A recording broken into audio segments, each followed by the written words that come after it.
Bismillahirrahmanirrahim. Assalamualaikum warahmatullahi wabarakatuh. Ikhwan akhwat rahimakumullah. Hari ini kita bersama-sama lagi di acara Kesehatan Islami yang tentu saja diharapkan akan bisa mempersuasi kita semua karena yang hadir adalah ahli di bidangnya, dan mudah-mudahan saja apa yang jadi bahasan kali ini pun pas banget dengan apa yang ingin kita ketahui. Tidak lupa salam selawat kita lantunkan untuk junjungan umat kekasih kita Muhammad Rasulullah Sallallahu Alaihi Wasallam. Semoga kelak kita mendapatkan syafaat beliau ya. Sekaligus juga dipertemukan dengan beliau di saat yang sangat kita rindukan di yaumil akhir. Ikhwan akhwat, seperti biasa untuk Sabtu kali ini yang hadir adalah RM Alfian BRM yang sudah siap di ujung sana untuk membahas tadi sih sebelumnya adalah terkait dengan mengenal obat tradisional, jamu untuk Indonesia sehat. Seperti apa persis dan lengkapnya nanti kita simak dengan telinga jiwa kita ya. Kita sapa beliau. Assalamualaikum warahmatullahi wabarakatuh. Waalaikumsalam warahmatullahi wabarakatuh. Baru masuk ke Jakarta semalam, sekarang udah sehat ya? Udah bisa hadir. Langsung gas. Gas. Oke, jadi beneran ya. Jadi bagaimana kita mengenal obat tradisional yang namanya jamu itu untuk kita semuanya sehat? Iya. Iya, oke. Kalau begitu, monggo silahkan. Baik, terima kasih Mbak Nuning dan Mas Andi yang di belakang meja operator. Assalamualaikum warahmatullahi wabarakatuh. Waalaikumsalam. Alhamdulillahirrahmanirrahim. Wassalatu wassalamu ala mursalin wa ala alihi wasahbihi ajmain. Alhamdulillah kita kembali lagi ya menyehatkan Indonesia ya dengan jamu ya. Jadi kita hari ini akan mengenal nih. Jadi saya ada beberapa penyakit. Jadi sederhana lah, hari ini sederhana. Jamunya apa, tanamannya apa ya. Karena kemarin banyak banget WA tuh, Pak Alfian sakit ini apa, Pak Alfian sakit ini apa, Pak Alfian sakit ini apa. Jadi saya bikin kesimpulan dan ini akan saya bawa untuk ke seminar internasional hari Minggu rencananya. Jadi saya mengenalkan jamu secara tradisional. Jadi bukan secara farmakologi yang akademik ya. Jadi saya yang bisa diterima oleh masyarakat dan umum ya. Jadi mengenal obat tradisional jamu untuk Indonesia sehat ya. Mudah-mudahan bisa bermanfaat ya. Jadi nanti sejarahnya ya, sebenarnya sejarah jamu itu udah lama ya.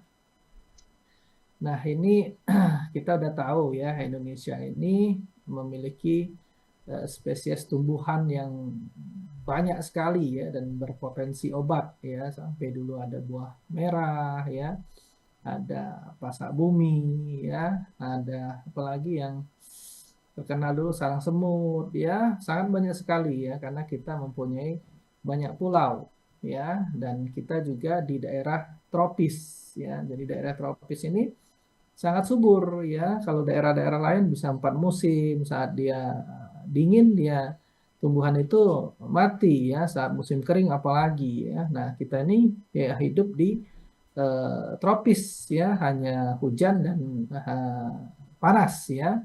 Nah jadi tumbuhannya subur, semuanya subur ya, apa aja bisa ditanam ya, itu benar ya. Nah ini ada yang undang-undang zaman dulu ya, zaman dulu lah ya. Sekarang sudah diubah ya, jadi yang dipakai ya. Nah yang dulu itu tahun nomor 9 tahun 1960 ya, tentang ramuan bahan alam dan praktik pengobatan masyarakat. Nah jamu itu merujuk tanaman yang turun-temurun ya, empiris ya, 3 generasi ya. Jadi tanaman kita ini sudah banyak sebenarnya, bukan 3 generasi ya, sudah lebih dari 3 generasi ya. Nah ini kalau di regulasinya 3 generasi turun-temurun ya, warisan budaya. Nah sekarang di regulasi yang baru itu di nomor 17 tahun 2023 ya. Nah ini sampai yang evidence based ya, sampai yang farmakologi dan lain-lain ya.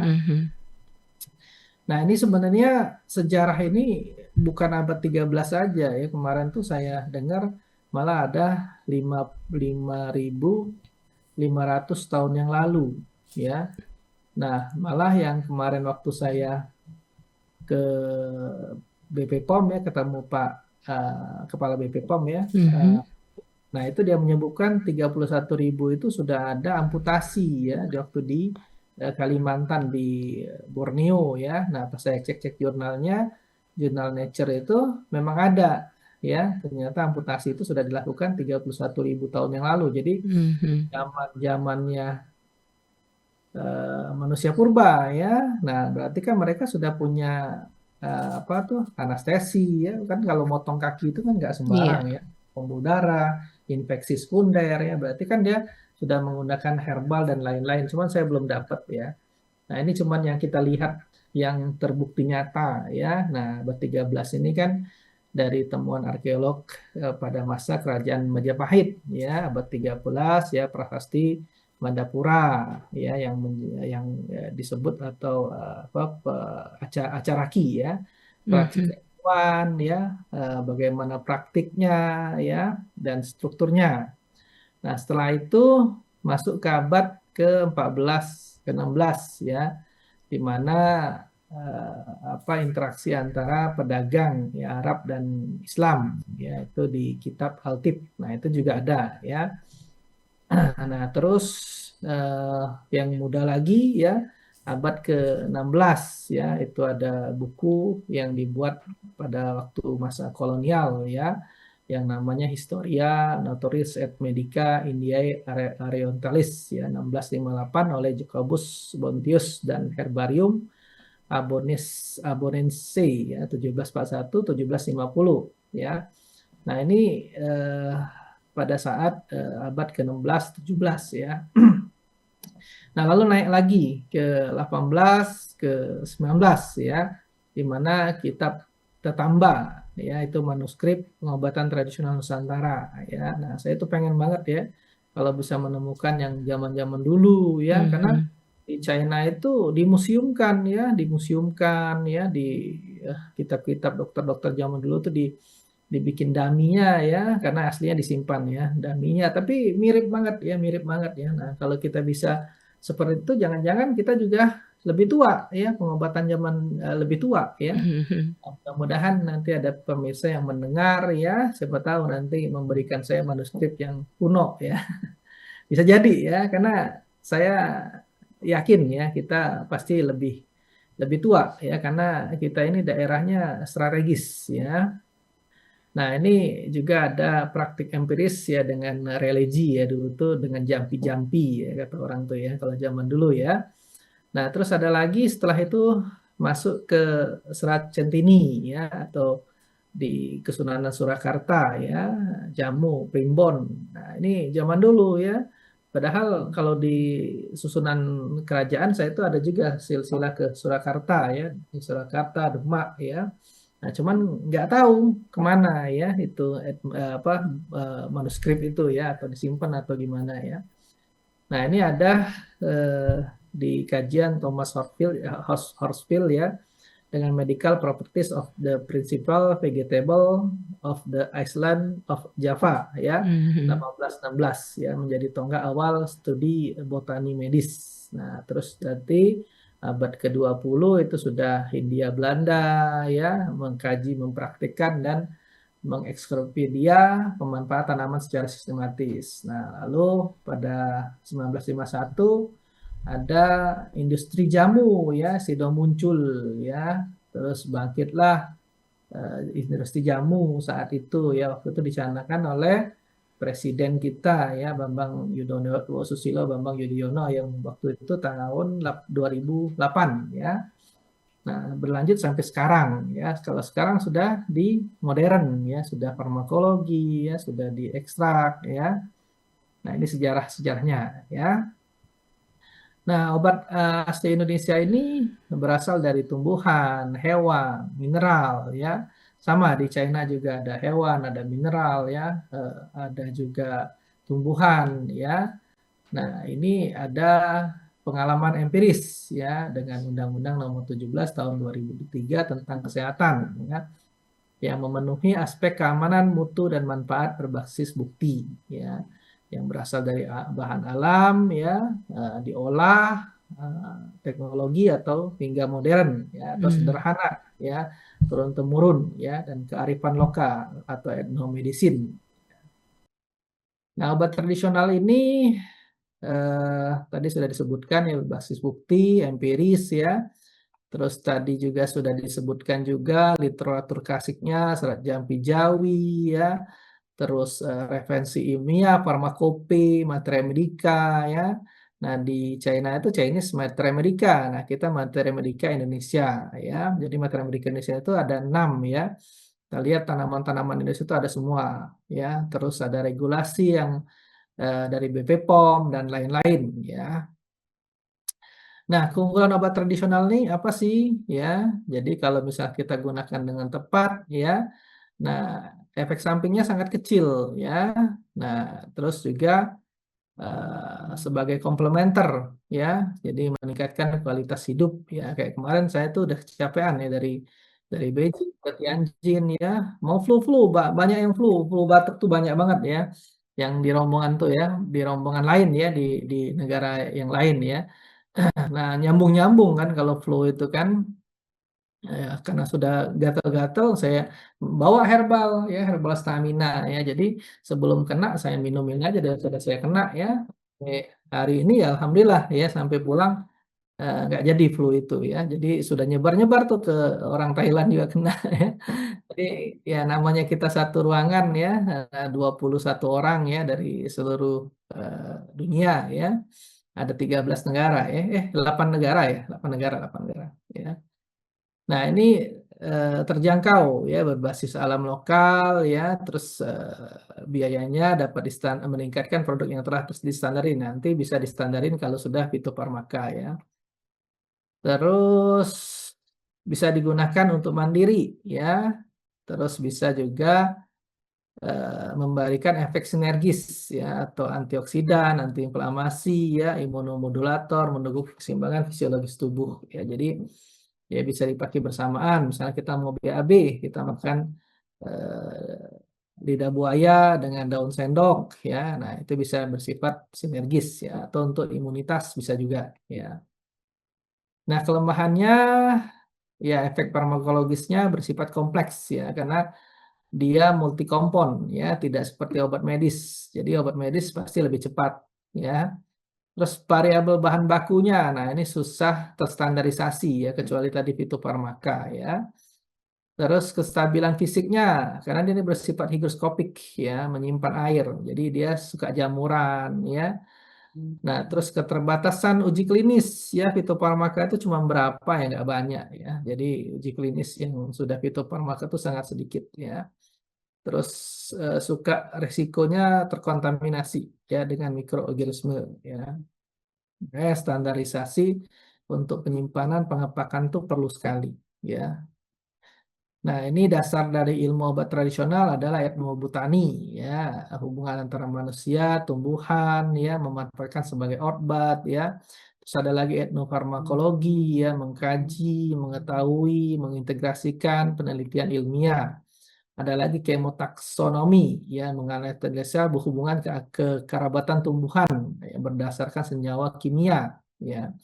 Ada lagi zoofarmakognosi ya, pengamatan perilaku hewan dalam menggunakan tumbuhan sebagai bentuk pengobatan alami. Jadi kita lihatin hewan kadang-kadang dia kayak kucing kan, dia lagi mual-mual dia makan rumput ya, makan rumput dia bisa sembuh ya. Nah, itu juga bisa kita perhatikan ya. Nah, ini ada penggolongan dari obat tradisional ya. Kalau jamu itu logonya seperti ini, dia tidak terstandarisasi ya. Dia tidak melalui tahap uji preklinik dan klinik ya, hanya turun temurun ya. Nah, ada lagi OHT ya, obat herbal standar, bentuknya seperti ini ya. Logonya ada kayak bintang-bintang 3 ya. Nah, dia terstandarisasi. Terus dia melalui uji praklinik ya, toksisitas dan praklinik uji hewan ya. Nah, ada lagi di atasnya fitofarmaka. Nah, ini sudah semua uji ya, uji pada manusia, uji hewan ya, uji toksisitas ya, dan terstandarisasi ya. Nah, ini contoh-contoh jamu, contoh-contoh obat herbal terstandar, contoh obat fitofarmaka ya. Simuno itu obat herbal ya dari meniran ya. Nah, itu sudah fitofarmaka ya.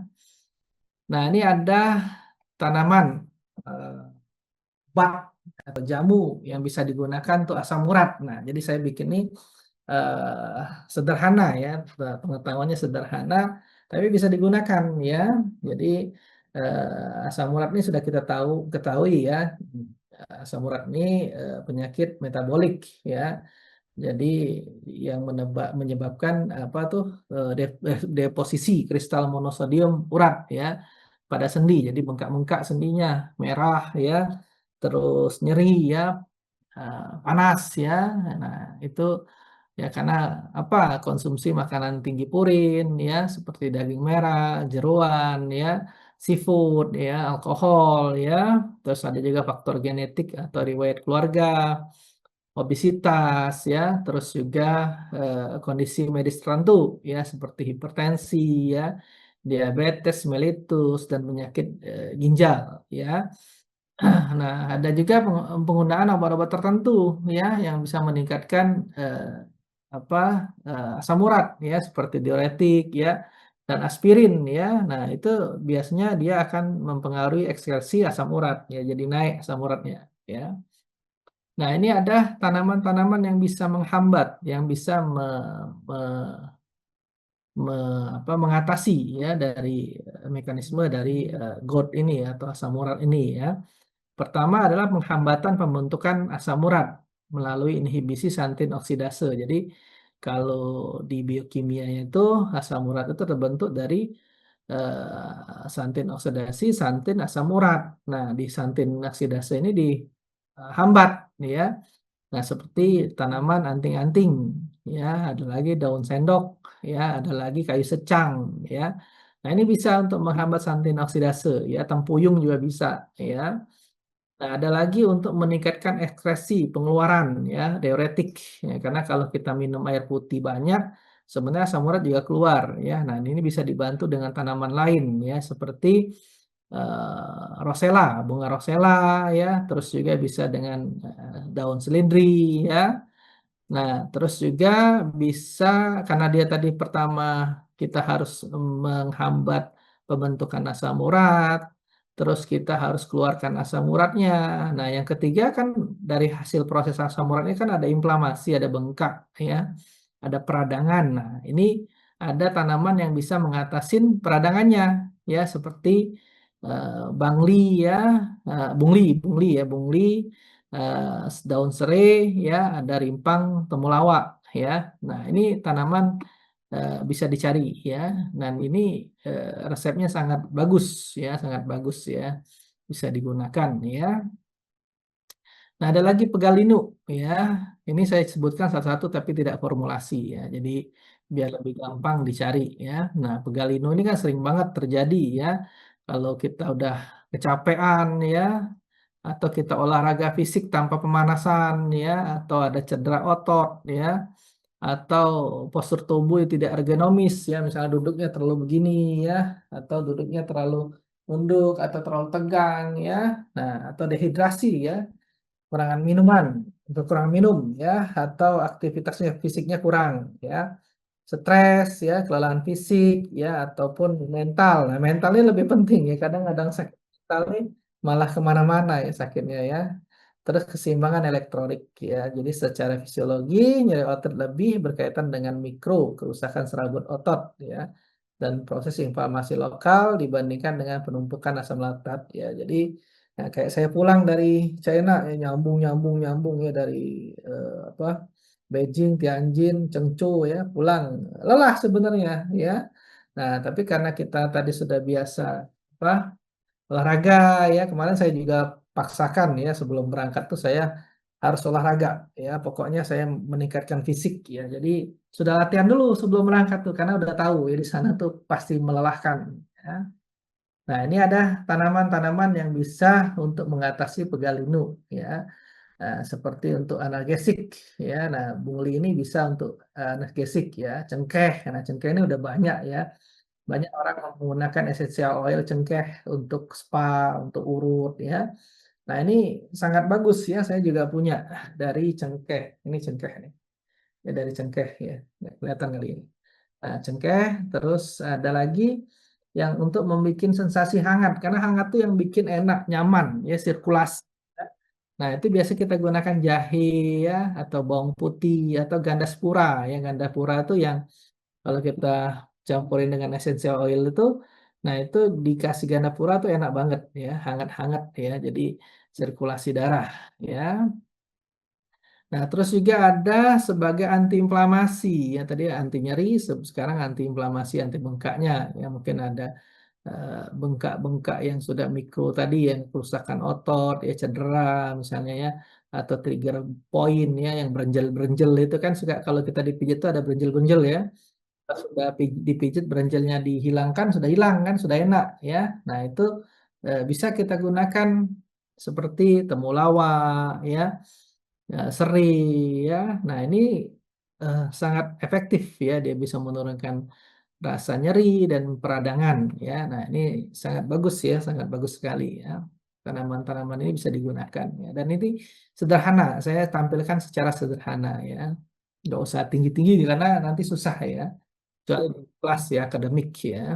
Tapi kadang-kadang saya juga iseng ya, daripada bosen kalau yang terlalu standar-standar ya. Nah, kadang-kadang harus mengetahui ya, biar kita lebih paham, maksudnya lebih mudah untuk mencerna yang misalnya farmakologi atau yang lain ya. Nah, diare ya, diare ini biasanya fesesnya encer ya, biasanya 3 kali 24 jam itu 4 kali lebih ya.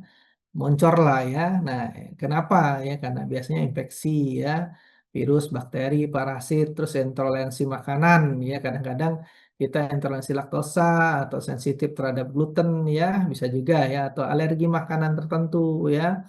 Ada juga penggunaan obat-obatan ya, antibiotik atau lagi obat laksatif ya. Kita nggak bisa BAB, kita menggunakan laksatif ya, atau konsumsi makanan atau minuman yang terkontaminasi ya, atau gangguan fungsi atau inflamasi pada saluran cerna ya.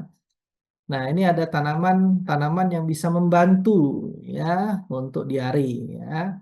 Nah, ini ada yang bersifat astringent ya, dia bisa mengurangi sekresi usus ya, seperti buah nona ya, terus antimikroba yang menghambat pertumbuhan patogen penyebab diare ya. Hadas ya, hadas ini bisa kita gunakan ya. Atau ada lagi antispasmodik yang merendahkan kram usus. Jadi kalau kita diare kan kadang-kadang nyeri di perut ya.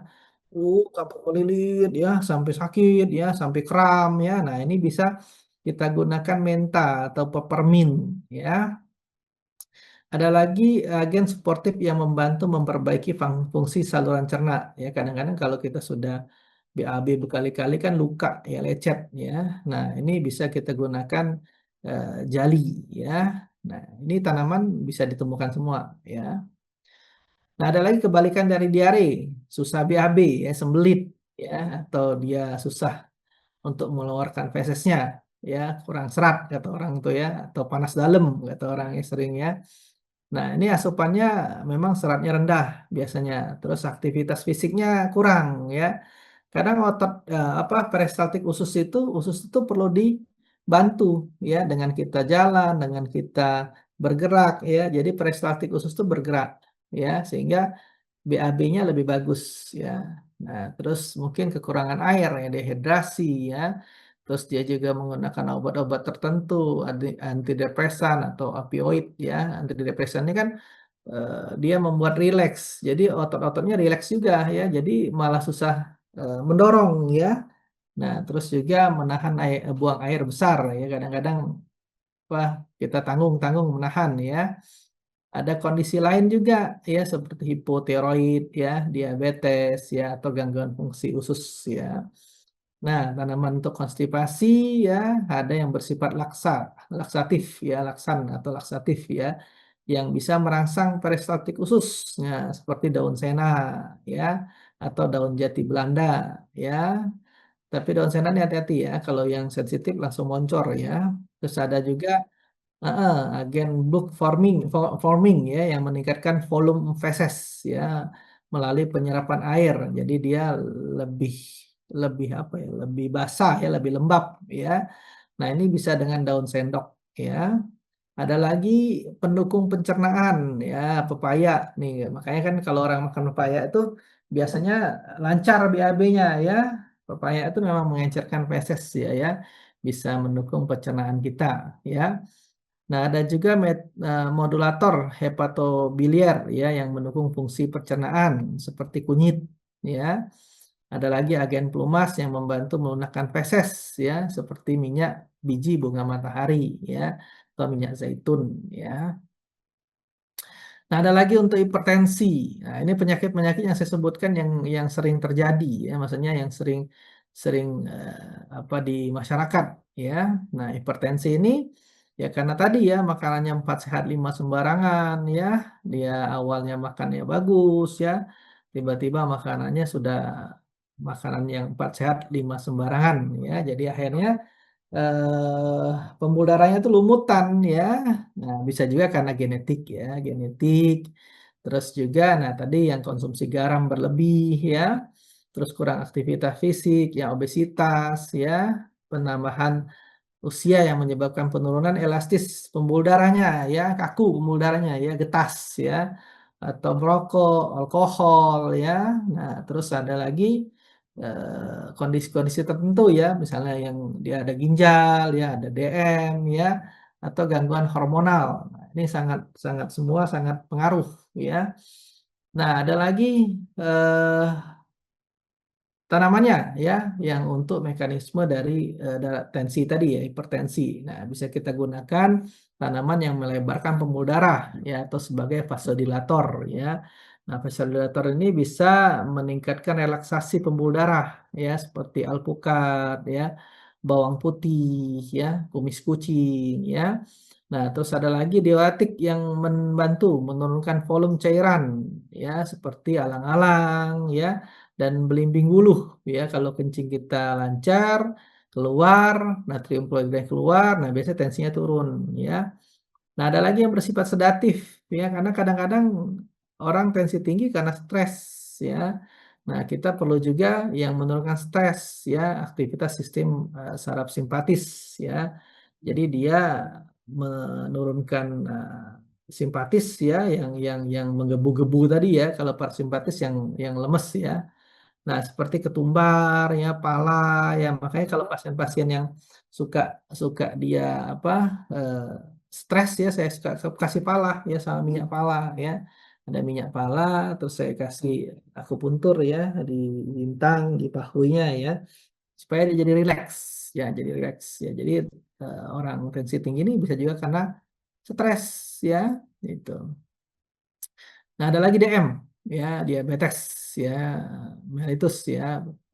Nah, ini karena akibat dari kadar glukosanya, ya, meningkat, ya. Nah, akibat dari pengaruh produksi insulinnya, ya. Nah, DM ini bisa tipe 1, bisa tipe 2, ya. Tipe 1 itu dia sudah rusak, ya, sel beta pankreasnya.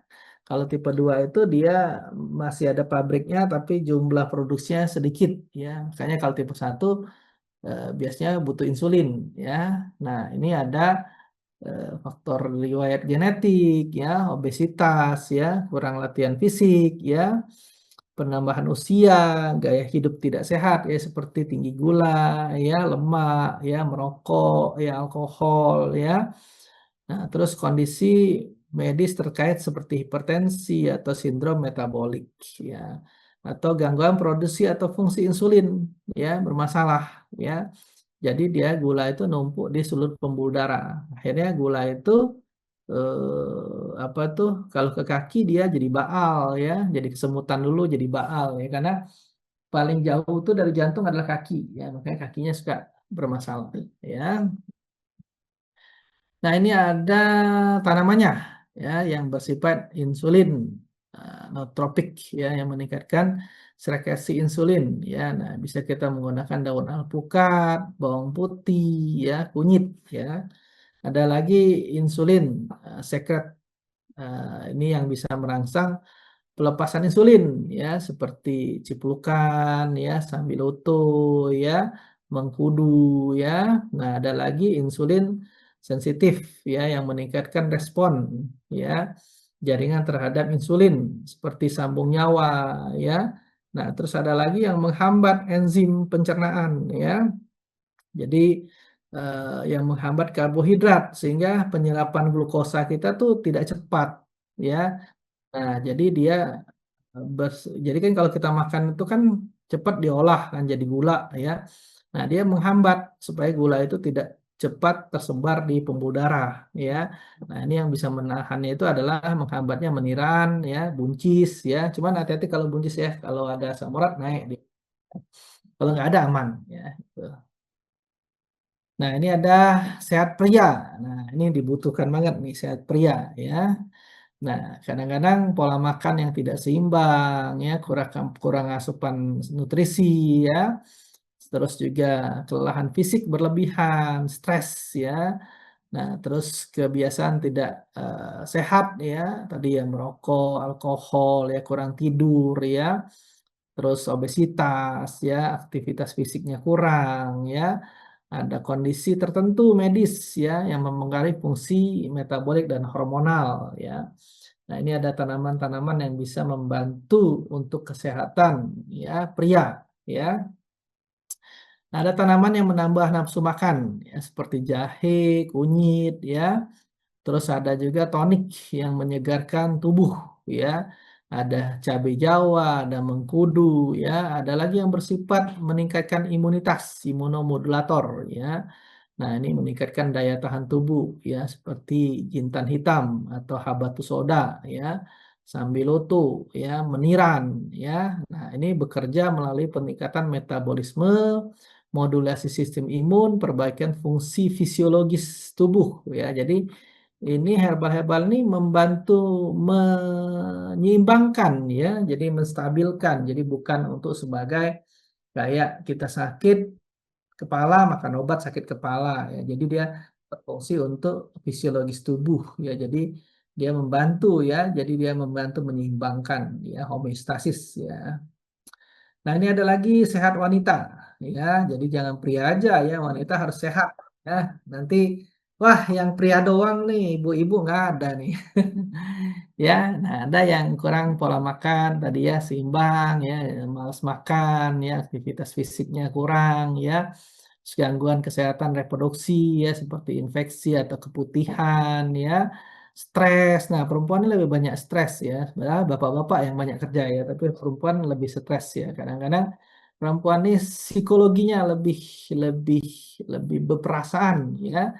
Kalau laki-laki ini kan menggunakan logik ya, logika ya. Nah, makanya kebanyakan memang di perempuan ya suka apa ya, lebih cepat kena perasaan ya gitu ya. Tapi tidak semua ya, tidak semua ya. Kadang-kadang laki juga ada yang ngilu ya. Nah, ini kondisi medis seperti anemia ya. Nah, ini pasti lemes-lemes lah anemia ya. Nah, ini ada tanaman-tanamannya yang bisa membantu untuk meningkatkan ya, kesehatan ya pada wanita. Nah, ada yang bersifat tonik atau adaptogen ringan ya yang meningkatkan vitalitas seperti temulawak, secang ya. Terus sebagai imunomodulator ya meningkatkan daya tahan tubuh ya, habatus soda bisa digunakan, sambiloto bisa digunakan sama kayak pria tadi ya. Nah, ada agen pendukung pembentukan darah ya karena perempuan ini suka menstruasi kan, jadi dia perlu tambahan ya asupan untuk membantu apa pembentukan sel darah ya. Nah, biasanya yang mengandung zat besi ya, kayak bayam ya, buah bit ya. Nah, ini mengandung zat besi. Jadi dia meningkat ya, jadi bagus ya. Nah, ini peningkatan metabolisme, terus sistem imun ya, terus proses eritropoiesis ya. Nah, ini ada jamu beras kencur yang bisa kita buat ya. Wah, ini warnanya putih ya salah, yang masih hitam ya. Heeh, jadi nggak kelihatan ya, tapi kelihatan lah ya. Nah, beras kencur ini pernah kita buat juga ya waktu di Rasil kalau nggak salah ya. Beras kencur, kunyit asam ya. Nah, ini bahannya beras kencur ya, jahe, beras ya. asam jawa, kunyit, bunga cengkeh ya. Nah, ini formulasinya untuk apa ya? Dia senyawanya terkandung flavonoid, polifenol, minyak asiri ya sebagai apa? Antioksidan, antiinflamasi, imunomodulator. Makanya kalau kita minum beras kencur tuh pegel-pegel kita hilang biasanya ya, capek-capek gitu tuh pegel kita hilang ya, berkurang langsung ya karena dia sebagai antiinflamasi, antioksidan dan imunomodulator ya. Nah, kalau misalnya kita mau pilek-pilek boleh juga ya, atau lelah ya. Nah, itu bisa kita bikin juga ya. Jadi ini sangat membantu banget ya bagi pendengar radio Rasil ya. Jadi bisa digunakan ya. Nah, ini ada bahan-bahannya 15 gram ya, rimpang kencur ya, ada 4 gram rimpang jahe ya, ada 60 gram beras putih ya, ada 5 gram asam jawa, ada 5 gram rimpang kunyit, ada 5 kuntum buah cengkeh ya, ada 15 gram gula aren atau gula batu ya, tergantung yang mau ya. Ada garam secukupnya ya biar ada rasa aja taste ya. Terus airnya 1000 mililiter air ya. Nah, kalau mau lebih ya kalikan aja. Ya, kalau misalnya tetangga juga minta ya, nah buatkan aja lebih kali lipat ya. Nah, prosesnya bagaimana? Jamu beras kencur ini kita cuci dulu. Semuanya kita cuci bahannya, kita iris iris, ya, kita kupas ya, kencur, jahe, kunyit ya. Nah, itu biar bersih ya. Nah, beras tadi kita rendam dulu ya selama 2 sampai 3 jam ya. Lalu nanti ditiriskan, sudah agak kering kita sangrai api kecil ya, sampai dia tuh kecoklatan baunya harum ya. Sampai nanti kering kita haluskan ya. Jadi kayak bubuk-bubuk kasar itu ya. Nah, lalu kita didihkan air ya. Air tadi dengan api kecil ya. Sudah didih apinya kecil, kita masukkan kencur, jahe, kunyit, ya, asam jawa, bunga cengkeh, gula aren dan garam ya. Kita rebus 10 sampai 15 menit ya. Nanti airnya berkurang setengahnya ya. Nah, terus kita tutup ya, jangan sampai kita buka ya. Jadi biar minyak sirihnya nggak kemana-mana ya. Nah, setelah itu kita matikan ya. Nah, bubuk beras tadi yang sudah jadi tadi kita masukkan. Ya, kita aduk-aduk aja sebentar ya, jangan lama-lama ya. Tapi dimatikan ya, 5 sampai 10 menit lah kayaknya ya. Kalau lebih terus apinya hidup jadi beras ya, jadi bubur ya, jangan sampai jadi bubur ya. Nah, diaduk-aduk ya. Terus baru kita saring ya. Nah, itu sudah bisa disajikan. Ya, enak nih beras kencur ya. Nah, ada lagi jamu kunyit asam. Ya, kunyit asam ini biasa kita gunakan untuk kalau perempuan tuh haid ya, nyeri haid ya. Tapi ya laki-laki juga boleh minumnya, nggak ada masalah ya.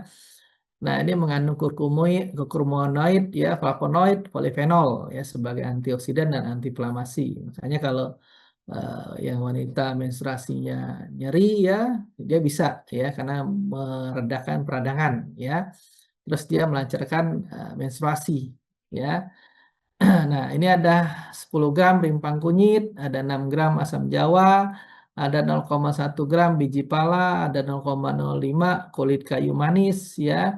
Terus ada 15 gram eh, gula aren ya atau gula batu ya. Terus ada garam secukupnya, air 1000 mililiter air ya. Terus prosesnya kunyit dan asam jawa prosesnya pembuatan jamu kunyit asam jawa diawali dengan membersihkan ya, pasti membersihkan dulu ya, dibersihkan dulu dengan air mengalir ya, terus rempang kunyitnya di blender ya atau digeprok juga boleh lah ya, tapi biasanya memang di blender ya. Terus rebus api, lalu kecilkan, lalu masukkan ya kunyit yang sudah halus tadi, asam jawa, biji pala, kulit kayu manis ya, gula merah atau gula batu serta garam ya. Nah, rebus ya tersebut dengan panci tertutup beberapa menit, volumenya berkurang setengah, ya matikan, saring. Nah, bisa kita minum ya. Jadi ini untuk kunyit asam ya. Asamnya jangan lihat saya ya. Kalau kayu manis boleh lihat saya ya. Nah, ini ada referensinya ya, referensinya sangat banyak ya. Oke. Oh, udah selesai ya. Oke, Mbak Nuning, kita ada narasumber kita ini pinter bikin jamu ya. Bukan cuma memberikan saran ini dan itu, yang jelas beberapa di antaranya pasti juga sudah kita lakukan meskipun ya nggak selengkap yang barusan kita dengar ya. Jadi Anda termasuk punya asam urat? Urat ada, asamnya ada di meja gitu ya, di dapur. Dan dari semua yang disampaikan oleh narasumber kita, oleh kesempatan ini Bung Alfian bicara soal yang disebut tadi, hampir semuanya ada di dapur deh kayaknya ya. Nggak ada yang nggak ada. Kita boleh langsung ke pertanyaan ya, yang kebetulan menyimak kali ini, yaitu dari Mbak Rina yang ada di Bekasi. Assalamualaikum Pak Alfian. Saya mau tanya nih, ini kan ngomongin jamu ya. Kalau minum jamunya setiap hari tapi jangkanya panjang gitu, nggak ada masalah kah gerangan? Terima kasih. Iya. Jamu itu kan diproduksinya nggak banyak ya, maksudnya dosisnya itu nggak banyak ya, jadi nggak ada masalah untuk harian ya. Tapi kalau sudah ekstraksi ya, ekstraksi pekat yang dikeringkan ya, nah itu dosisnya harus hati-hati ya. Memang jamu tuh bisa jadi ekstrak cair, tapi kan sedikit ya. Kalau misalnya ekstrak pekat, ekstrak kering itu kan sudah dia dosisnya tinggi ya. Jadi kalau misalnya kita minum beras kencur, kunyit asem misalnya ya, dicampur-campur ya.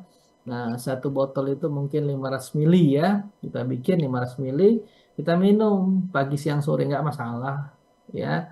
Nah, itu saya juga suka minum ya. Tapi ya kalau saya lagi nggak enak aja rasanya, kalau misalnya pengen deh agak-agak panas dalam nih ya. Kalau misalnya lagi lemes-lemes, nah saya minum biasanya ya. Nah, tapi kalau untuk hari-harian sih jarang saya ya, karena bikinnya males, bikinnya males. Kalau lagi bikinnya tuh langsung sekaligus ya, langsung banyak ya. Tapi harian nggak masalah ya, nggak masalah karena itu dosisnya tidak tinggi ya, gitu. Di samping tidak ditambah bahan-bahan pengawet kan, Oh kalau ya yang enggak. namanya jamu jadi pasti aman gitu ya. Ya, Oke. aman. Baik, mudah-mudahan Mbak Rina kalau tiap hari memang harus minum jamuan aman ya. Pertanyaan kedua itu dari Garut nih, dari Ibu Rahma. Kalau misalnya tips sederhana untuk membuat jamu sehat yang kita bikin di rumah untuk keluarga juga, itu boleh kan ya dibagikan? Boleh, saya juga nerima. Terima jadi ya. Jadi Mbak Rahma bikin aja, kalau bisa di-upload juga nggak masalah ya, karena kan ini sebuah ilmu. Yang menyebar ilmu dapat pahala cuy. Benar, sangat setuju. Oke, jadi nggak masalah ya Mbak Rahma. Kemudian ini dari Depok nih. Dari Depok ada Pak Dedi. Assalamualaikum. Salam. Saya jadi pengen tahu deh, gimana sih kerjanya jamu yang bisa membantu tubuh kita sedemikian rupa itu? Oh, jamu bisa kerja ya? Silahkan dijelaskan.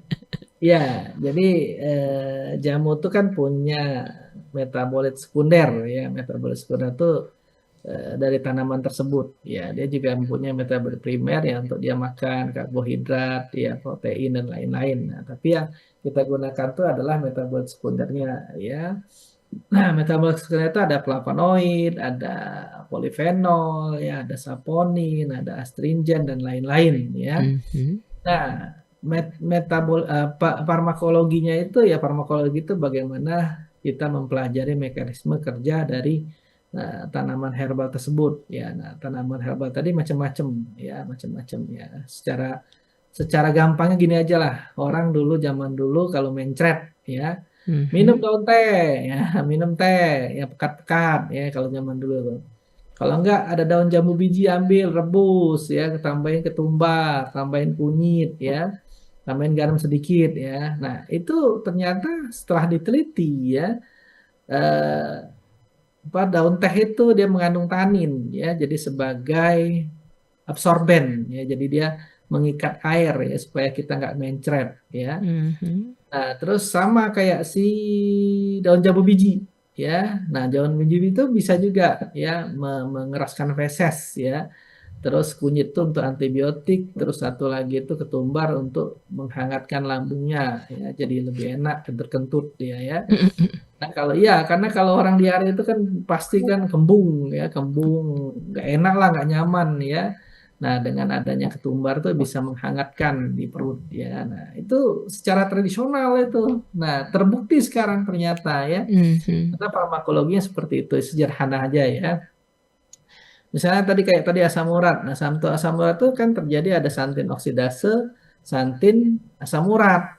Ya, santin oksidase, santin asam urat. Nah, sebelum dia jadi asam urat, dihambat dia, ya. Nah, seperti Mmm. tanaman tadi, secang, ya, tempuyung, ya, apalagi tadi tuh. Nah, itu dia bisa menghambat santin oksidase, ya. Nah, cari lagi tanaman-tanaman yang bisa inflamasi ya, seperti kayak tadi itu cengkeh ya. Makanya saya bikin minyak cengkeh ini sangat efektif ya buat orang urut-urut ya, tidak Mhm. ya, kayak gini. Ya, kalau orang urut ya, nah cengkeh ini sangat berpengaruh ya. Nah, jadi mekanisme tanaman herbal itu seperti itu ya, jelas ya kalau menurut saya. Misalnya orang susah tidur ya, udah kita kombinasi dengan terapi, kita kasih herbal pala atau valerin ya, pasti dia akan tidur. Ya, cuman Mhm. kerjanya lebih lambat dibandingkan obat medis ya, nggak cepet ya karena obat medis tuh satu senyawa ya. Nah, kalau herbal ini multi kompon, banyak senyawa. Dia cari kerja dulu reseptor mana, Mhm. baru dia ketemu, nah baru dia bekerja. Ya, seperti itu. Ya. Oke. Baik, Oke. lanjut dengan Ibu Sari yang ada di Tangerang. Assalamualaikum, Pak Alfian. Salam warahmatullahi wabarakatuh. Adakah kondisi tertentu seseorang yang harus menghindari jamu-jamuan atau aman untuk semua orang minum jamu? Iya. Ya, jadi kalau misalnya ada kasus seperti apa ya misalnya? Misalnya apa ya? Misalnya, nah misalnya dia tensinya rendah, ya. Mhm. Nah tensinya rendah kan berarti kan kita harus meningkatkan tensinya, ya. Nah jangan sampai tanaman itu yang menurunkan tensinya, ya, jangka panjang maksudnya ya. Mhm. Karena dia tuh tensinya rendah, ya pasti kan kita kasih garam, ya, atau kopi, ya. Nah kopi itu kan meningkatkan epinefrin. Nah tapi dia sering minum yang herbal-herbal yang diuretik ya atau tambahan sambiloto terus herbal diuretik misalnya seledri ya bawang putih ya sambiloto ya terus kunyit ya nah itu kan menurunkan tensi nah malah kelingan ya malah kelingan ya jadi nggak nyaman dia berdiri ngong ada satu siswa saya tuh dia suka bikin empon-empon ya nah padahal rendah darahnya tuh bukan darahnya lagi apa HB-nya tuh rendah kan kalau volume darah berkurang biasanya tensi juga turun ya ternyata tensinya juga rendah ya. Nah karena HB-nya rendah tensinya rendah dia sering bikin Mhm. popon-popon suka berdiri tuh kelingan. Nah dia tanya ke saya apa sih yang suka bikin apa ya. Nah ternyata disebutin dia ya. Nah saya bilang boleh minum popon-popon kombinasikan dengan tanaman-tanaman yang meningkatkan eh, tensi ya yang meningkatkan kebugaran ya nah akhirnya dikombinasikan dia aman ya jadi sebenarnya harus tahu ya jadi nggak sembarangan juga jadi harus tahu misalnya kayak tadi orang mau BAB nih dia sembelit nih dia menggunakan daun sena atau jati Belanda tahu-tahu dia menggunakan daun teh ya atau jambu biji nggak jadi BAB. Mmm. Ya, nah itu harus tahu, ya harus belajar juga sih sebenarnya ya bagaimana mekanisme dari biokimia, terus patofisiologi ya, farmakologi ya. Nah, jadi kalau untuk keluhan, untuk penyakit ya sebaiknya belajar. Tapi kalau untuk kebugaran sih nggak masalah ya untuk kesehatan ya. Kalau misalnya untuk preventif ya itu. Oke, Mbak Nani. Iya, jadi tahu diri kalau kita memang rendah tensi jangan ini itu kalau ya, Iya, jadi itu yang juga harus dipelajari. Baik, iya, berikut dari Jakarta nih, dari Pak Ahmad. Pak Alfian, iya. caranya bedain jamu yang benar-benar alami dengan yang sudah dicampur bahan kimia berbahaya gimana ya? Atau semua harus bikin sendiri? Kalau gini, kalau gampangnya itu herbal tuh pasti sifatnya pelan. Ya, kalau Mhm, herbal tuh sifatnya cepat, itu tanda tanya. Ya, pasti mengandung bahan kimia obat. Ya, nah kalau ekstrak itu bisa kita lihat, kita buka, ya kita lihat, kita buka. Nah dia ada nggak butiran-butiran putih kayak obat, ya. Nah mhm. kalau memang ada ya biasanya mengandung bahan kimia obat. Ya hati-hati ya.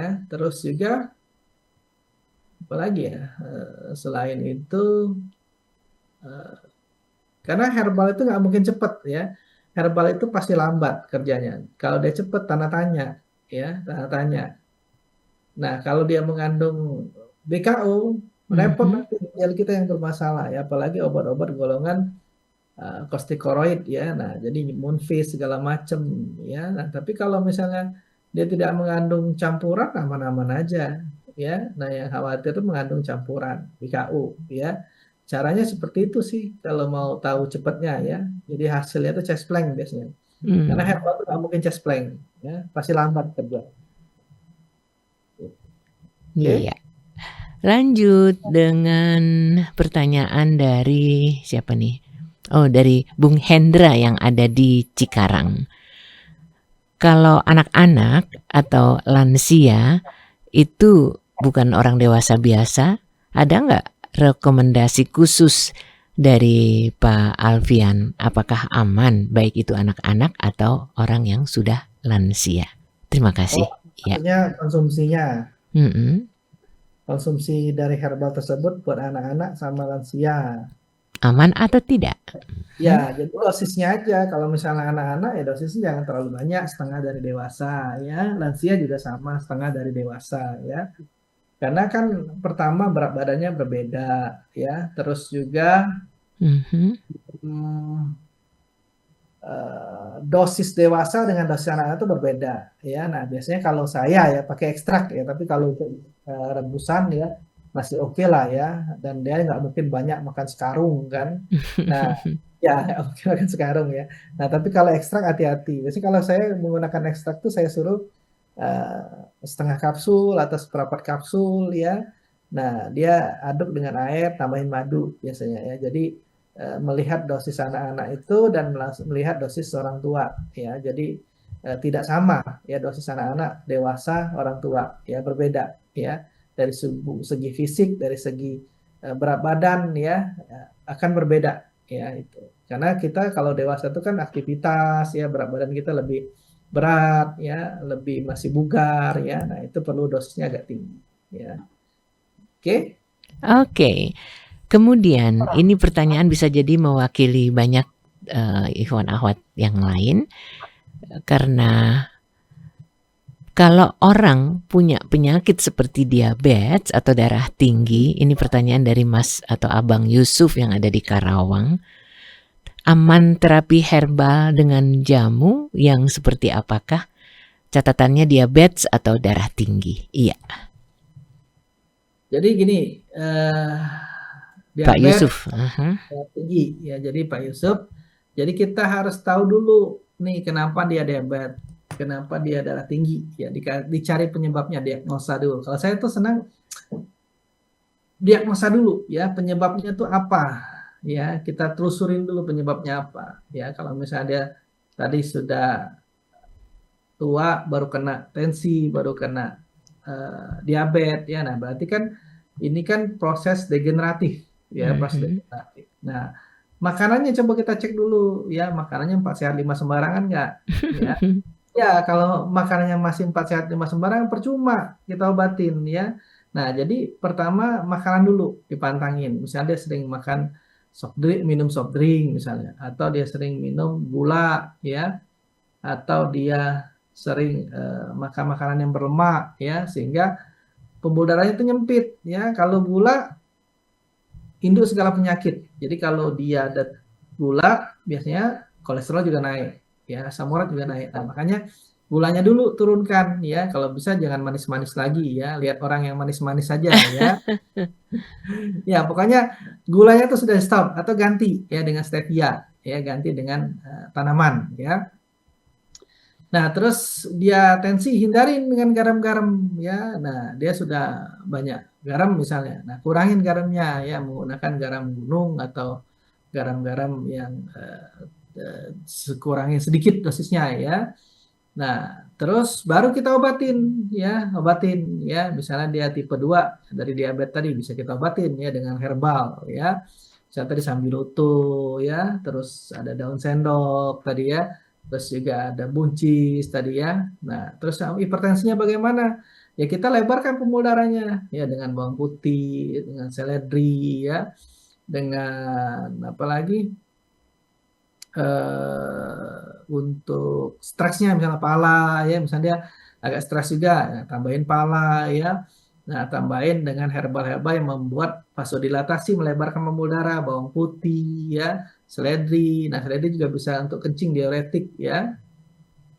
Terus sambiloto, kunyit ya. Nah, itu bisa dikombinasikan. Nah, makanya tapi sebelumnya itu pantangannya dulu ya. Nah, baru kita intervensi. Nah, intervensi itu bisa dengan herbal, bisa dengan terapi, bisa dengan apapun yang berhubungan dengan pembuluh darah ya.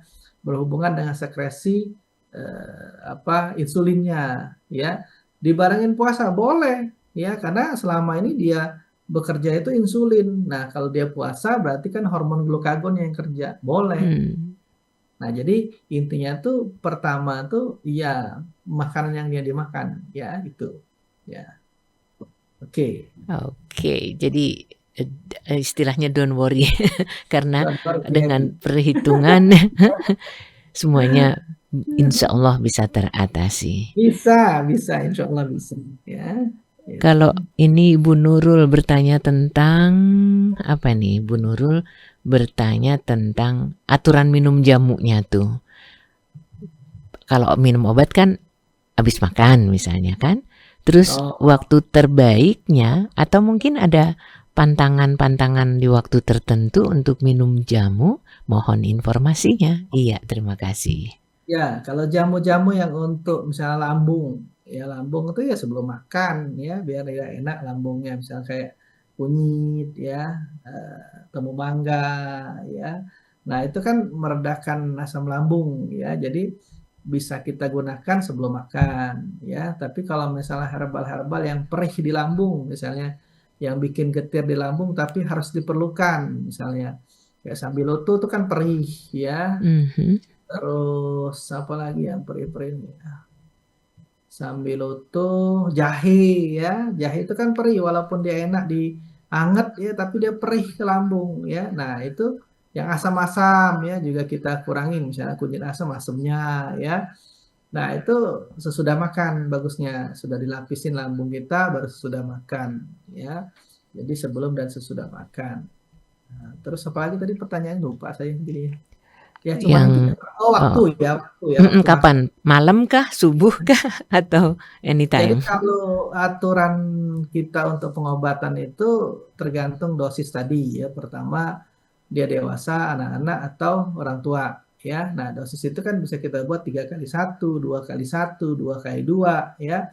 Nah kalau misal 2 kali 2 berarti kan pagi dan sore. Ada lagi 3 kali 1 berarti pagi, siang, sore ya. Nah tapi kalau untuk kebugaran sih nggak ada masalah. Pagi-pagi kan kita banyak aktivitas tuh biasanya kan. Nah, pagi itu yang paling penting sebenarnya, ya aktivitas untuk pagi supaya siang kita tuh nggak lemes, nggak kuat, nggak apa ya, nggak pegel lah ya. Nah, setelah itu sore boleh ya untuk Mhm. rehabilitasi organ tubuh kita ya itu. Jadi pagi dan sore ya. Jadi pagi sore ya, kayak rumah Pagi. makan tuh. Baik, tadi mudah-mudahan ya untuk Mbak Nurul jawabannya seperti itu. Nih ngomong-ngomong, Pak Alfian menjelaskan tentang semua tadi itu juga apakah menyediakannya untuk tinggal beli? Maksudnya jualan? Kalau Simplicia saya nggak ada ya, tapi Enggak, kalau oke. untuk ekstrak saya ada. Ekstrak tuh sudah dibentuk kapsul ya. Jadi Mhm. kalau saya sih banyaknya ke penyakit ya. Kalau untuk kebugaran tuh ya mending kita bikin sendiri Bikin sendiri, gampang oke. juga ya. Iya, Itu kalau untuk penyakit ada ya itu dalam bentuk kapsul ekstrak ya. iya. Bisa jadi ini juga menjawab pertanyaan Pak Budi yang ada di Bandung ya. Kalau jamu racikan sendiri dengan kemasan yang dijual di pasaran, bagusan mana?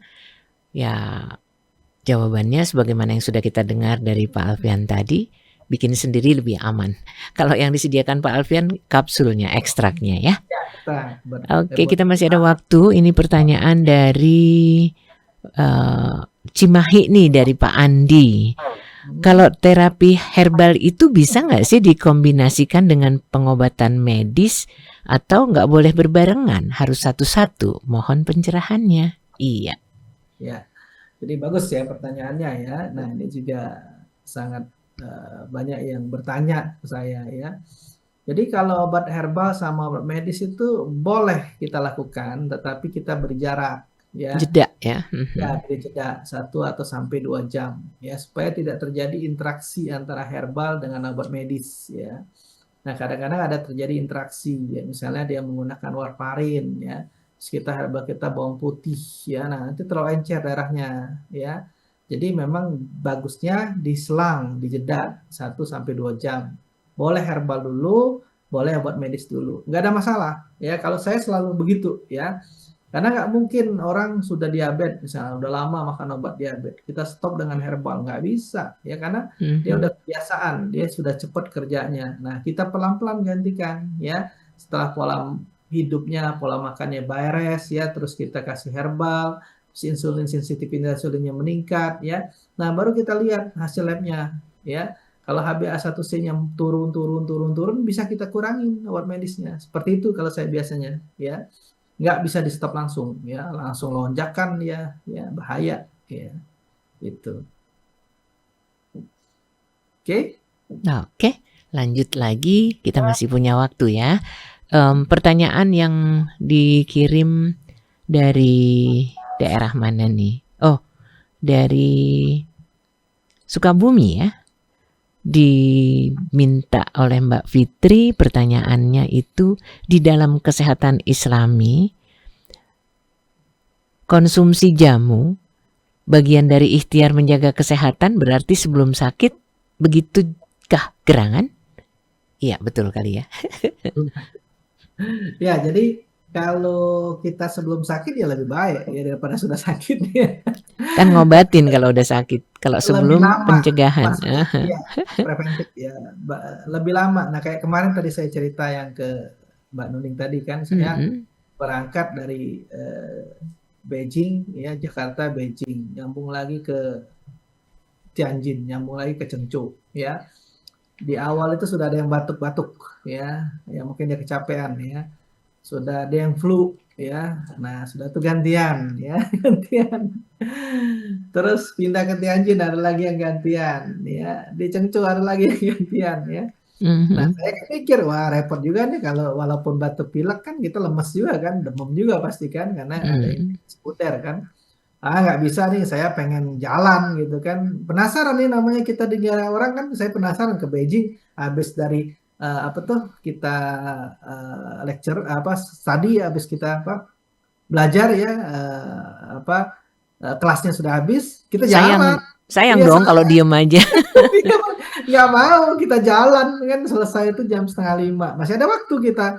Sampai saya main ke Popmart Land ya. Udahlah cari Titi, udah jalan gitu kan. Terus ke Tianjin itu kita jalan lagi kemana ya, saya lupa, ke daerah-daerah situ ya. Ada kayak kolosium ya, bagus banget itu ya. Pokoknya kita cari-carilah pokoknya ya. Terus pas di Chengzhou juga sama ya. Sayang kan, sudah kita jauh-jauh gitu kan. Ya tadi sudah selesai ya, sudah kita jalan. Nah, kalau kita fisik kita sakit kan nggak bisa kita mau kemana-kemana. Nah, caranya sebelum sakit saya konsumsi ya herbal stamina ya.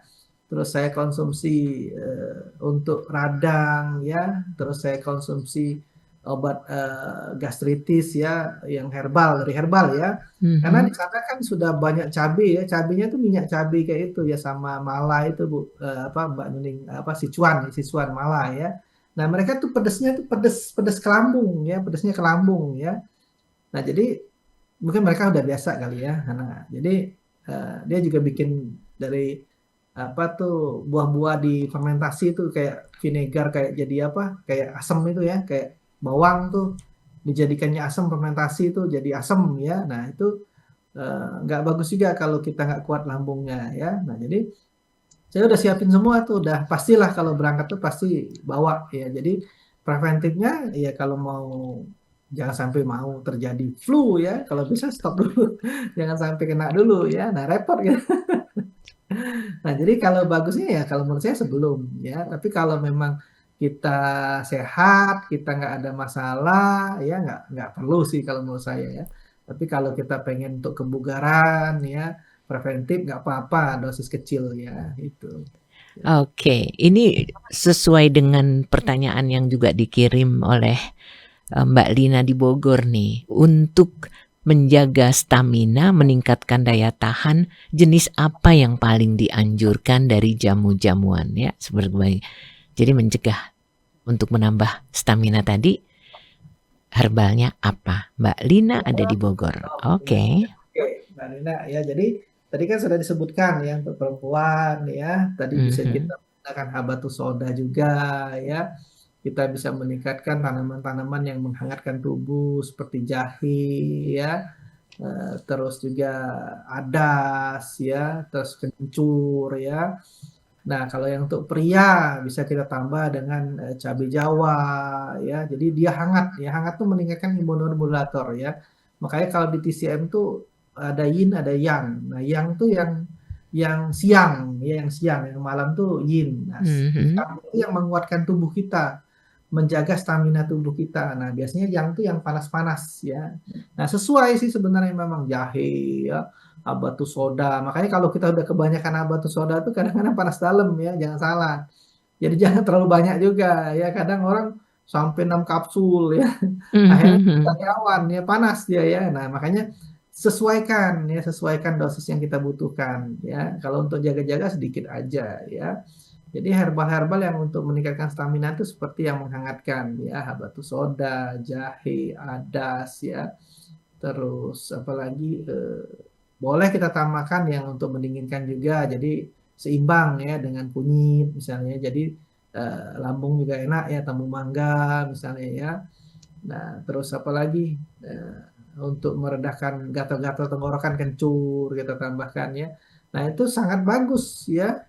Jadi apa bumbu dapur tuh sudah dapat semua ya, jahe, kunyit, temulawak, temu mangga, apalagi temu kunci ya, eh, cengkeh ya, serai ya, apalagi yang dari dapur. Serai itu bagus untuk kita pegel-pegel linu ya. Terus cengkeh untuk antiinflamasi. Nah, itu untuk menyegarkan tubuh kita semua ya. Jadi bisa kita gunakan ya. Jadi kita bisa buat, kita bisa gunakan ya gitu. Oke. Ini ada pertanyaan, tidak ada namanya. Tadi saya dengar awas dengan daun sena. Emang bahayanya apa ya daun sena? Ya, jadi sena itu kalau bagi yang sensitif ya dia moncor banget ya. Jadi kan dia kan tadi buat untuk sembelit ya. Jadi kalau orang sembelit itu bisa kita gunakan daun jati, Belanda atau daun sena. Nah, daun sena tuh biasanya lebih moncor ya. Nah, tapi kalau misalnya dia nggak sensitif nggak masalah ya. Tapi kalau dia sensitif biasanya moncor malah diare nanti ya. Maksudnya hati-hati bagi yang sensitif ya. Tapi kalau misalnya dia sensitif mending jati Belanda dulu ya. Atau pepaya makan satu buah sehari ya, pagi siang sore ya. Dipotong-potong aja satu buah itu ya. Itu. Oke. Oke, daun sena. Ya, memang Sena. sih. Ini Banyak orang yang diet pakai daun sena ya BAB doang ngapain? Oke, kalau tadi bayam itu luar biasa sekali karena banyak mengandung zat besi. Ada kaitannya dengan mengganggu asam urat kah dari Ibu Intan? Ya, kalau ada asam urat bayam naik asam uratnya. Padahal Ya, kan bagus zat besinya tinggi ya. kan cari yang lain, masih ada yang lain. Misalnya tadi buah bit ya. Nah, Hmm. jadi kalau ada asam urat ya ganti yang lain. Ya, jadi kalau kita ada sesuatu yang bermasalah di kita ganti yang lain. Jangan kita samakan. Makanya kadang-kadang banyak orang kan, misalnya Mbak Nuning nih, oh saya pakai ini enak nih, segar segala macam. Tahu-tahu yang orang tadi ada asam urat, dia Nggak pakai juga bisa nggak ikutan ya. bisa. Gitu kan. Makanya disesuaikan dengan kondisi tubuh seseorang tersebut ya. Jadi Oke. tidak bisa sama ya itu. Ada orang suka asin, ada orang nggak suka asin, ada orang suka asam, ada yang nggak suka asam, ya kan? Suka Nah, asin kalau dia nggak darah tinggi nggak apa-apa ya. Kalau nggak ada nggak darah apa. tinggi nggak Kalau boleh. dia darah rendah pakai pakai garam dia bagus ya, nggak kelengan dia. Tapi kalau Hmm, orang tensi pakai garam sudah. Pak Hafiz, tambah. saya nggak makan dagingnya, saya makan kuahnya. Lah, kuahnya itu Sama dia. aja. Oke, ini yang terakhir terkait dengan yang nggak suka dengan bawang putih karena aromanya seperti itu bisa dieliminir dengan cara seperti apakah? Karena bawang putih kan ternyata banyak sekali manfaatnya. Ya, bawang Iya, putih itu bisa diapain? bikin bau badan ya, Mhm. bisa bikin perih di lambung ya karena getir ya. Nah, kalau dia sensitif dia bau badan nggak enak, bau badan yang karena bawang putih ya. Nah, tapi bawang putih itu bisa kita fermentasi ya, kita bikin black garlic ya, black garlic namanya ya. Nah, bisa kita menggunakan rice cooker ya, rice cooker yang nggak digunakan, jangan rice cooker yang kita pakai untuk masak nasi ya bau ya. Jadi rice cookernya dipisahkan ya, rice cooker yang memang Mhm. kita nggak gunakan ya. Nah, nanti dibersihkan dulu bawang putihnya, ya sudah bersih, baru kita masukkan di rice cooker tersebut ya. Nah, nanti kita cetek itu, nggak dicetek ya, kita colok aja, dicetek juga ya, di WAM pokoknya bukan di cook ya, pilih yang di WAM, bukan yang di cook ya, yang di WAM ya. Nah, Beda tuh ya. beda, beda, ada cook, ada WAM kan. Nah, kita Mhm. pilih WAM ya, WAM sudah kita susun rapi, kita tutup dengan aluminium foil ya. Nah, kita klik WAM ya. Nah, diamkan aja selama 7 hari, 3 hari kita bolak-balik ya. Terus sampai 7 hari kita lihatlah sudah berubah belum. Biasanya dia tuh hari ke 10 lah, yang agak bagus ya. Mhm. Nah, nanti dia akan hitam ya, jadi black garlic. Nah, itu biasanya getirnya kurang ya. Getirnya kurang untuk bau badannya jadi kurang ya. Nah, itu bisa kita konsumsi ya dan bisa dikirim ke saya ya gitu. Oke, menarik sekali bahasan hari ini, Ikhwan Akhwat. Bagaimana mengenal obat tradisional yang namanya jamu itu untuk kesehatan kita, untuk Indonesia sehat. Nah, sebelum nanti ada closing idea dari narasumber kita, kalau mau catat, beliau bisa dihubungi di 0813 8326 2040. Sekali lagi 0813 8326 2040. Dan kalau pas lagi ada di Indonesia nih ya, beliau praktek di Jalan Ruyung A20 nomor 7 Pondok Kelapa, Duren Sawit, Jakarta Timur. Ini rumah sehatnya Alfian ya. Jalan Ruyung A20 nomor 7 Pondok Kelapa, Duren Sawit. Durennya bukan duda keren ya. Oke, kita ada di penghujung, jadi kita simak yuk Ikhwan Ahwat closing idea dari um, abang kita, kakak kita, narasumber kita, RM Alfian, BRM. Silahkan. Ya, jadi kita tadi bahas tentang bagaimana menyehatkan Indonesia, ya Indonesia sehat, ya. Nah, jadi tanaman-tanaman kita nih sangat kaya, ya sangat kaya sekali, ya bukan kaya-kayaan, ya kaya sekali. Kata orang ditanam, ditaruh aja batangnya bisa tumbuh, ya benar ya, gitu. Karena kita memang daerah tropis, ya daerah tropis. Nah, makanya siapa tahu nanti ada yang apa punya apa punya manuskrip yang lama ya terus ada pemerintah yang mendukung atau ada funding ya nggak tahulah siapa nanti ya ya kita bisa bikin museum ya museum yang mengenalkan tanaman Indonesia kalau di China itu dibikin dia eh, diawetkan ya sampai hewan mineral ya tumbuhan bagus di kaca-kaca ya ditaruh di kaca-kaca. Wah, sangat bagus ya. Saya tuh mimpi banget kali ya. Ya, siapa tahu nanti kenyataannya. Kayak kemarin kan lagi mimpi kan ceritanya kan langsung di Hmm. Great Wall tahu-tahu tiba-tiba di Great Wall kan. Bercanda-bercanda. Nah, jadi tanaman kita ini sangat kaya ya, bisa kita gunakan untuk pengobatan ya. Ada golongannya jamu, ya jamu itu empiris turun temurun, ada golongan lagi OHT, obat herbal standar melalui uji praklinik, uji hewan toksisitas, ada lagi fitofarmaka ya dengan uji klinik, uji praklinik, uji toksisitas ya.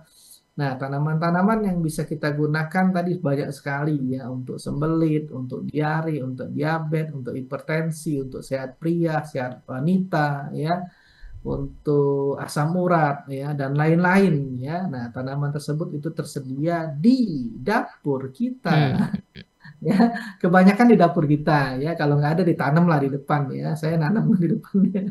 Jadi semua tanaman itu sangat bermanfaat ya. Nah, kalau misalnya kita menggunakan ekstrak ya kita perhatikan dosisnya ya, tapi kalau kita menggunakan rebusan masih aman dalam jumlah kecil ya, bukan jumlah besar.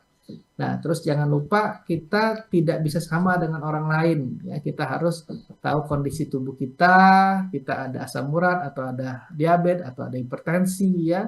Nah, terus sesuaikan dosis itu dengan anak-anak, pria, dengan dewasa, dengan orang tua ya. Dosis itu sangat berbeda ya. Nah, tanaman herbal ada sifatnya bersifat sinergis, ada bersifat antagonis. Nah, itu juga harus tahu. Jangan sampai kita mau BAB, kita sembelit, pengen BAB, kita menggunakan herbal-herbal yang membuat kita malah konstipasi atau iya.